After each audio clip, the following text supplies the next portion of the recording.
Halo guys, apakah Anda bingung memilih lensa kacamata yang baik?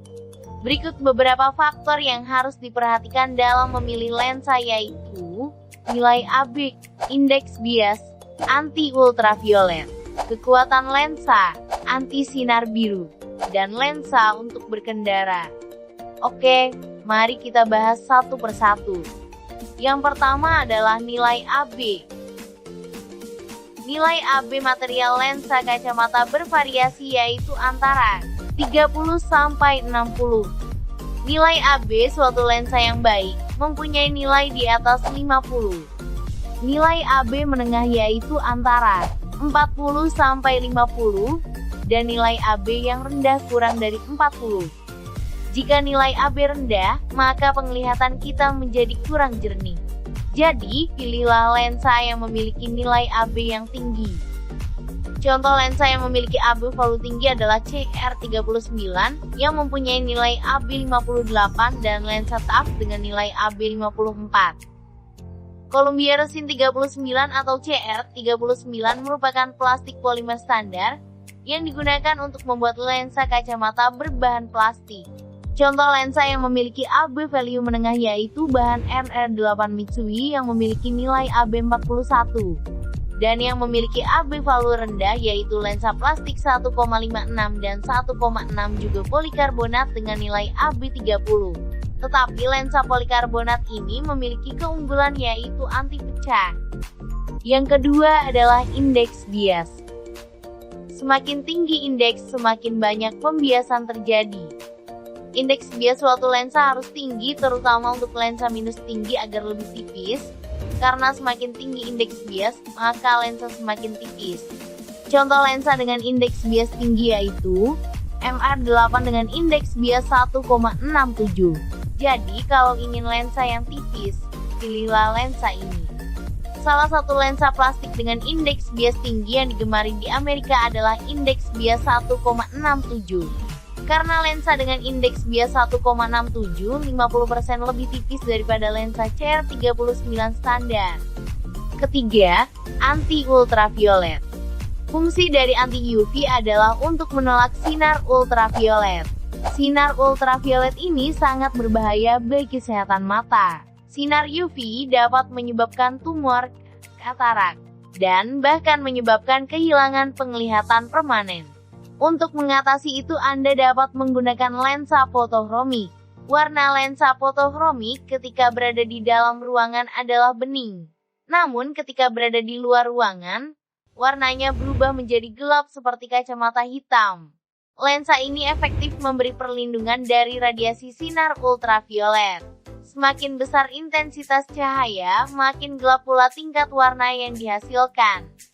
Selanjutnya adalah kekuatan lensa. Polikarbonat merupakan material termoplastik yang sangat fleksibel, sehingga menjadikannya tahan terhadap benturan.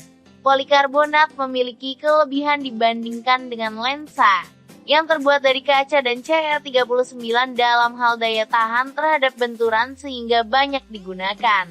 Namun kekurangan material ini hanya memiliki nilai AB yang rendah yaitu 30, sehingga derajat dispersi kromatik menjadi tinggi. Memilih bahan lensa yang kuat adalah hal yang sangat penting agar kacamata kita tidak mudah pecah dan aman dari benturan. Lensa yang mempunyai kekuatan yang luar biasa ini ada pada bahan TAF.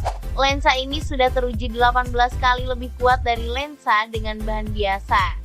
Cara pengujiannya yang biasa dilakukan dengan cara menggunakan drop ball test, sedangkan pengujian lensa anti pecah dengan extreme test, yaitu tembakan peluru. Perbedaan antara TAF dan polikarbonat adalah TAF memberikan kejernihan optikal yang lebih baik, bening, ringan dan super kuat di kelasnya. Lensa ini disarankan untuk anak-anak, orang tua, olahragawan serta orang-orang beraktivitas tinggi dan beresiko kena benturan yang mengakibatkan lensa pecah. Kelima, anti sinar biru. Cahaya biru adalah cahaya gelombang pendek yang terlihat baik di bawah sinar matahari maupun cahaya buatan yang dipancarkan oleh layar perangkat digital seperti smartphone, komputer, TV, dan lain sebagainya. Paparan sinar ini bisa berbahaya bagi mata Anda. Ada dua jenis cahaya biru, bergantung pada panjang gelombang. Yang pertama adalah cahaya biru kehijauan dalam kisaran antara 465 dan 495 nanometer. Panjang gelombang cahaya ini berdampak positif bagi tubuh, karena berperan dalam mengatur siklus tidur dan suasana hati. Cahaya violet biru dalam kisaran antara 415 dan 455 nanometer berbahaya bagi mata.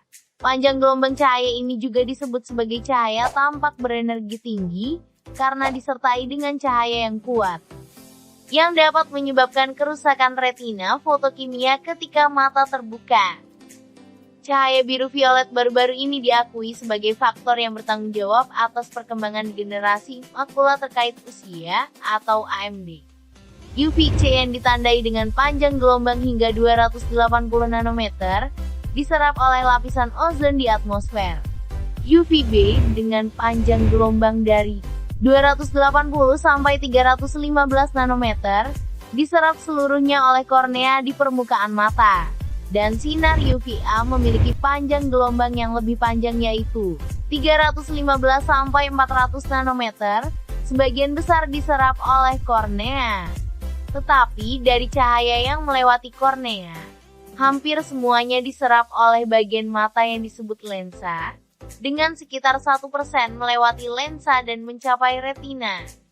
Paparan sinar UV ini diketahui menyebabkan fotokeratitis atau sengatan matahari pada mata dan menyebabkan masalah kronis seperti pterygium dan katarak. Dengan mengurangi sinar UV kita dapat mengurangi kerusakan pada kornea dan lensa. Untuk mengatasi masalah ini kita membutuhkan lensa anti sinar biru yang dapat memberikan perlindungan maksimal dari paparan sinar biru, sehingga mata kita aman saat kita menggunakan perangkat digital di mana saja dan kapan saja. Yang keenam adalah lensa berkendara.